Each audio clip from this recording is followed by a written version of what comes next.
We just had a brand new update to Forza Horizon 6 ahead of the Series 2 update this Thursday, and I thought why not make a video on it as there's actually some really important and good changes in here. Obviously this update will be across all platforms, which is the Xbox Series X and S, the Xbox PC app, as well as Steam. I'm playing on PC and my update was about 2.8 gig, so I think it's about that on console as well, and I'd imagine Steam is the same. I've got the list right next to me, I'm just gonna go down it. And the first one is the general performance fixes. So there's been performance and stability issues. They've also updated the driver tars in terms of the race start behavior. What on earth is going on there? As well as the actual AI difficulty. So I'm going to jump into a street race event, which I think there is actually, yeah, there is one over here. Usually when I play the game, I just keep it on expert difficulty as it's, you know, it's a happy medium between that and, you know, the lower. It doesn't really matter what you play on anyway.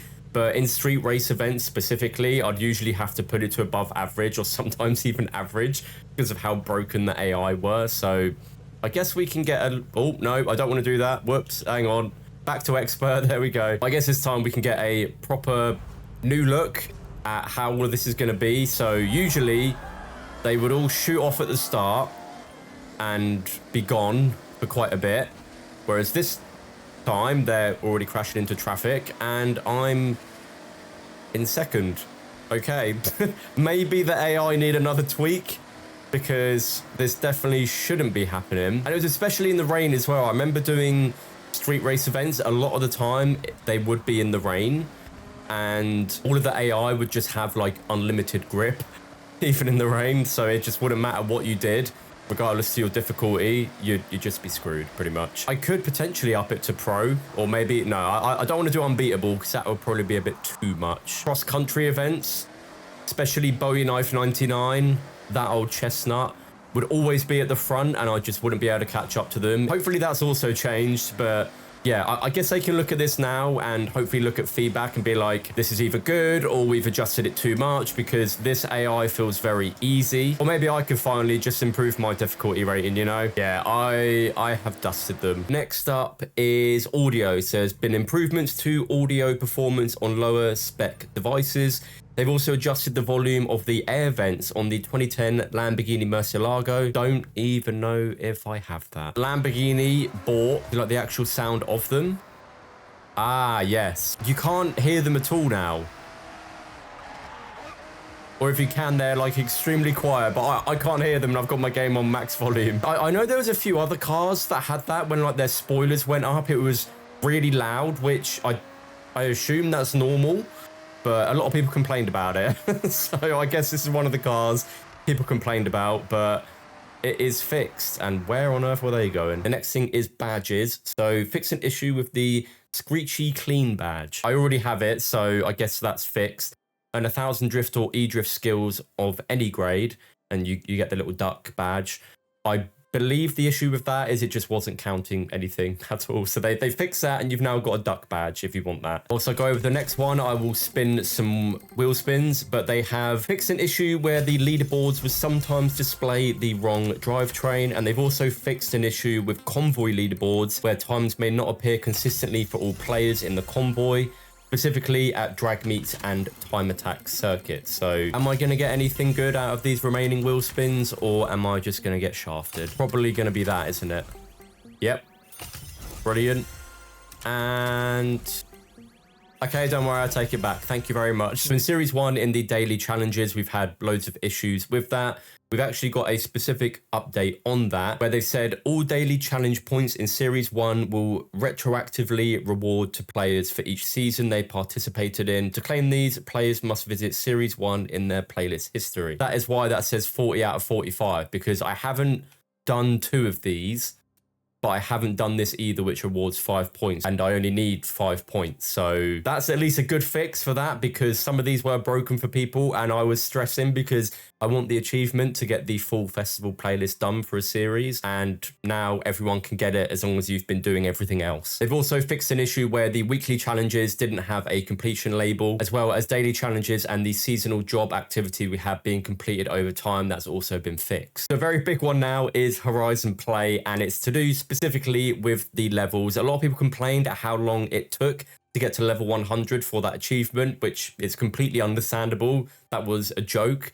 I want to say it was like 1,000 hours. I could be wrong, but I know it was insane. They have addressed it. So they firstly fixed the issue where players didn't get the level 12 reward. But more importantly, they have adjusted the amount of XP that players get in a race event, which will level you up. Players who have already made significant progress in Horizon play, level 25 and above, will see their level jump significantly and unlock new badges. And then anyone that is level 32 or above will automatically jump to level 100 and get that achievement. It may take some time for it to load, but it happens. That is great to see, and that means I don't have to grind for ages in Horizon play, although it's quite fun. Another one that I can actually show you is apparently in the map regions, they've now, they've added the roads driven. So I've already driven down every single road in the game anyway. If you're missing any roads, you can specifically hover over each region now, and by pressing the map regions button to bring this menu up, you'll now be able to see your total progress. So if yours says 99% and you're missing one road, that's where it is. It would have been great to have this at the beginning of the game, but it's here now. So anyone who's struggling to find that last road, go and get it. They've also fixed 2 more additional issues with the roads. The first one is there may be 2 roads on the map that, although they've been discovered, aren't marked as discovered. So that's now been fixed. If you've driven down them, that will now mark as complete. And they've also fixed any inconsistencies on the road discovery on the minimap. Right, next up, we've actually got quite a few on the visual side of things. And I can also test the AI in a normal street race event. And this car is still completely stock as well. So yeah, there's definitely maybe a big difference. And maybe the AI were completely fine in that street race event before. But anyway, getting on to the visual changes. One of the big ones that I actually noticed when I played on a Xbox Series console was that there was a kind of graphical glitch when you would go between a loading screen, specifically on the monthly rivals. They fixed that. So it was all pixelated and weird. And I have no idea what caused it. I don't know if it's where you're just playing the game for too long. They've also fixed some loading screen errors as well. So I noticed sometimes in a showcase event, I'd just have a black screen and that would be it. There'd be nothing else. They've also fixed that, which is great. They fixed a specific blurring issue on the 2001 Mitsubishi Evo TM, the new one that was added. Another one which I'll check after this event, as you can't change the time of day in photo mode.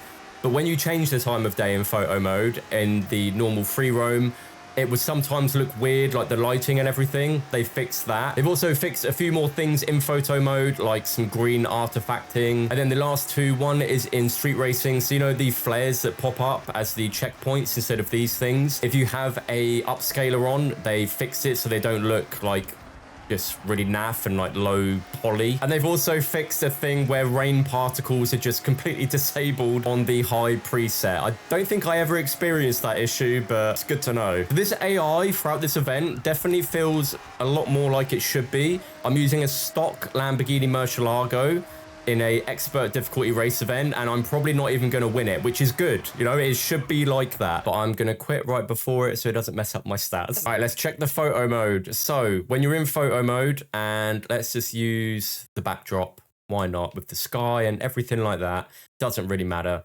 So when you change the time of day, it would, I think when you have to have it on default. So let me just switch it to that. Yeah, okay. So when you switch between this, sometimes it would make it really dark. If I go on dawn and set the weather to default, it changes the time of day to what it is now, which definitely isn't dawn. But then if I change the time of day to default and then change it to dawn, okay, I found an issue. I will pass that on to them and let them know. But aside from that, everything else should be good. So the normal thing when you switch between the weather and the time of day, it should be normal again, which by the looks of it, it is. So the final thing is to do with the drag tires, which is definitely a needed change. I know a lot of people are probably going to complain about it, but they've made drag tires actually feel like drag tires now. So let me explain. So a lot of people in Rivals were using drag tires on their cars for normal street racing events and, you know, circuit racing events, stuff like that. And they'd work a lot better than the normal tires that you'd use, being, you know, semi-slick and slick. Basically, drag tires were the meta, and they've now changed it so drag tires actually work as they're meant to again, as drag tires. I can see that already. This thing doesn't really turn anymore. So this is actually my tune on the MX-5 Forza Edition. I believe it's also one of the most downloaded tunes, which is mad. It could somewhat turn before, like I'd just be driving at like 250 and it'd be fine. You know, I could just take any turn. But now it is specifically just for drag racing again, which is perfectly fine. They've also kept the PI for the pre-existing tunes, which is also a very good thing, so you don't have to worry about changes on that. And to what I can see, that is everything in these patch notes. There is also a thing at the bottom about these save issues. They have specifically done like a whole dedicated post about that anyway, so if you guys were having those save issues, I advise you check that out, and hopefully they can sort that for you. And then we have the Series 2 update starting this Thursday with some really awesome new cars coming in that update, and hopefully we actually get some information on that soon, because we've not really had anything. So yeah, thank you guys for watching. Let me know your thoughts in the comments, and I'll catch you in the next one. Until then, peace.